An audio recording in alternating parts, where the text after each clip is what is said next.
है सत्ता, सिर से बगा लो पानी। मौसम में ये जिस दिन बदला, तेरी होगी खत्म कहानी। मेरे कातिब मेरे तकदीर का पैगाम लिख देना, मेरे तन के हर एक हिस्से में हिंदुस्तान लिख देना। अरे मुझे मंदिर भी प्यारा है, मुझे मंदिर भी प्यारा है, मुझे मस्जिद भी प्यारा है। कहीं पे राम लिख देना, कहीं रहमान लिख देना। 22 जनवरी को लेकर देश भर में एक अलग ही माहौल पैदा हो गया है, लेकिन विपक्षी जो हैं वो ये मानने को तैयार ही नहीं है कि 22 जनवरी को रामलला अयोध्या में पधारने वाले हैं। हमारे साथ कई कांग्रेसी कार्यकर्ता हैं, उनसे एक एक करके बातचीत करेंगे। पहले आपसे रूबरू होते हैं, आप नाम बताइए और ये बताइए कि किस तरह से आप ये सोच रहे हैं कि 22 तारीख को राम जी नहीं आ रहे हैं। मैं ओम प्रकाश उपाध्याय, भारतीय राष्ट्रीय मजदूर कांग्रेस इंटेक के प्रदेश अध्यक्ष। जहां तक रही भगवान राम की, तो मर्यादा पुरुषोत्तम राम पूरे देश के प्रतीक हैं। मैं तो भारतीय जनता पार्टी और अन्य लोगों को यही सलाह दूंगा कि उनको धर्म की राजनीति से, उनको धर्म की नीति से आपको सियासत के आंगने में लाने की कोशिश नहीं किया जाए। वो मर्यादा पुरुषोत्तम राम है। बाकी तेरी हाथ में है सत्ता, अरे सिर से बगा लो पानी। तेरी हाथ में है सत्ता, सिर से बगा लो पानी। मौसम में ये जिस दिन बदला, तेरी होगी खत्म कहानी। मौसम में ये जिस दिन बदला, तेरी होगी खत्म कहानी। इस भारत के प्रधानमंत्री जी से जनता का एक भी जनहित मुद्दों का काम नहीं हो रहा है। अगर जनहित का काम नहीं होगा तो जनता जवाब पूछेगी। और मैं बता देता हूं, था से भुजा का रावण ज्ञानी बना था जग में। अधर्म और नफरत भरी थी उसकी रग में। तारीख सब याद है, भाजपा वाले सुन लो, तारीख सब याद है, बोलेंगे बदजुबानी।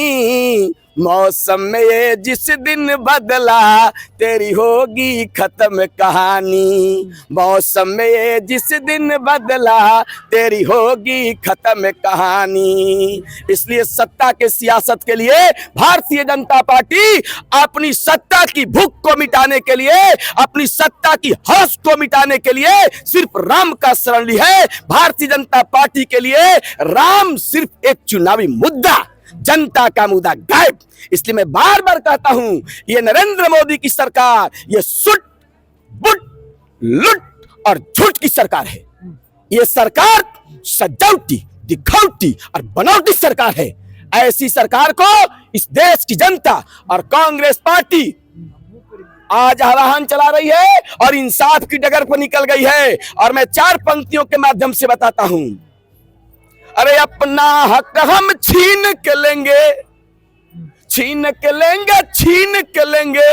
अरे दिल्ली के दरबारों से जाओ ये संदेशा दे दो अंबानी के यारों से, अंबानी के यारों से।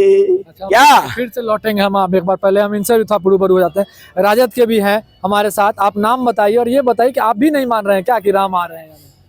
मेरा नाम इरशाद भागलपुरी हुआ। आरजेडी के मैं एक छोटा सा कार्यकर्ता हूँ। तो क्या राजद मान रही है कि नहीं मान रही है कि राम मंदिर का आ रहे हैं? माने तो हम तो बोल रहे हैं कि आस्था का चीज है, उनके बोलावे पर मैं नहीं जाऊंगा। वो कौन है? गॉड से, खुदा से, भगवान से भी बड़े हैं क्या?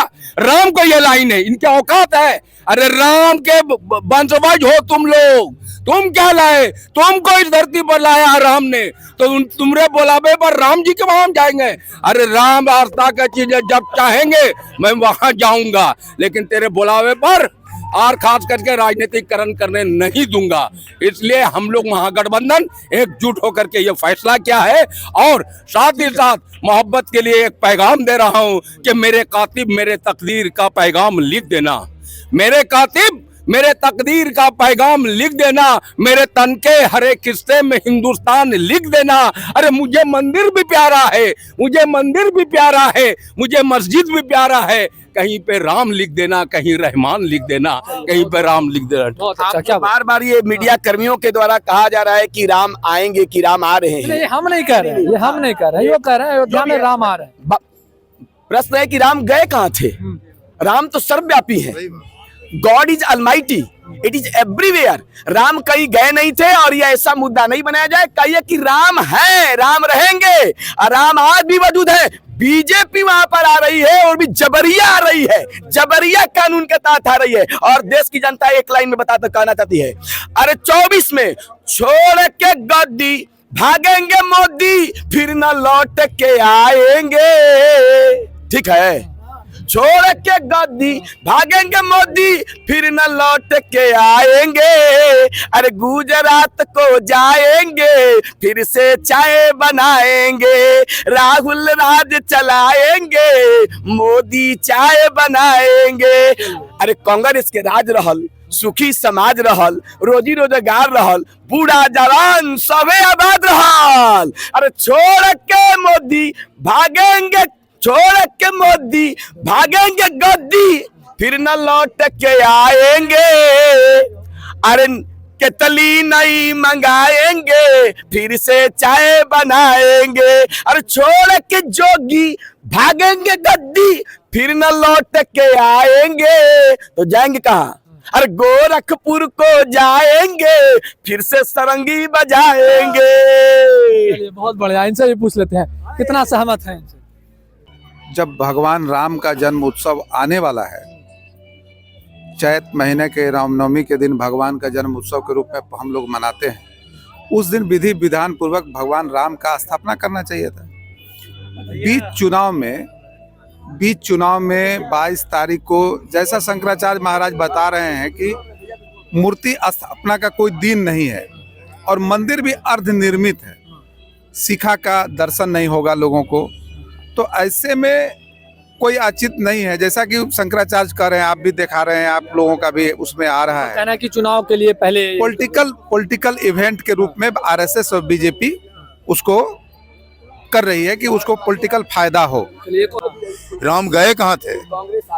राम जो है, एक राम रक्षा स्तोत्र में एक पंक्ति है कि राम रामेति रामेति रमे रामे मनोरमे सहस्त्र नाम तत्तुल्यं राम नाम वरानन। तो यह तो रोम रोम में व्याप्त है, यह हमारी संस्कृति में व्याप्त है। हमारे ख्याल से जो अभी विश्व हिंदू परिषद, आरएसएस और भाजपा जो है, यह जो आने वाला लोकसभा चुनाव है उसको नजर में रखकर इसको जो है प्रचारित कर रहा है। और जहां तक कांग्रेस पार्टी का की बात है, हम राम में मेरी पूरी आस्था है। लोग कहते हैं कि अपूर्ण घर में वास्तु पूजा नहीं होती है, और आज की तारीख तक में जो प्रस्तावित राम मंदिर है वह अधूरा है, उसके गुंबद तक का निर्माण नहीं हुआ है। तो आखिर कौन सी मैंने ऐसी हड़बड़ी थी, कौन सी ऐसी जल्दी थी कि 22 तारीख को इसका जो है इसकी प्राण प्रतिष्ठा किया जाए? ऐसी हमारे साथ थे कई राजद के कार्यकर्ता थे, इनका कहना है कि राम तो हमारे रोम रोम में बसे हुए हैं। चुनाव को लेकर इस तरह का माहौल बनाया जा रहा है, हालांकि राम मंदिर का निर्माण अभी तक पूरा नहीं हुआ है। कई कविता कहानियों के माध्यम से विपक्षी लगातार जो है वो अपनी भड़ास निकालते आज कैमरे पर नजर आए। भागलपुर से टीवी 9 के लिए मैं शिवम।